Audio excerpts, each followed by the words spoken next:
Bul Petruk ingkang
Kondo badhe kabaranipun kayanganipun Semar. Iya, Kakang.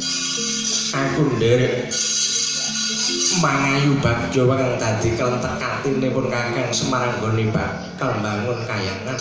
Muga-muga lebda ing karya. Nggih. Mugi-mugi saged kalaksanane bebaya Nirsimara. Manggih yuan anggen kula mbangun kayangan. Badhe kula bangun moral tun budinipun para kalih kambe sireng saged dados menungso ingkang tansah pitu dhateng Gusti Kang Karya Jagat lan nilar sedaya laranganipun pramila mugi-mugi sapengker kula lagan mriki tansah ayem jenjeng permanen datan ana sambe kala apa kawula nyuwun pamit. Bila ada sumur di ladang boleh kita menumpang mandi. Bila ada umur kita panjang Pak, insya Allah kita berjumpa lagi. Ingkang lolo katuto barat risus, ingkang sae muga dados tepok tulodo. Allahu Akbar.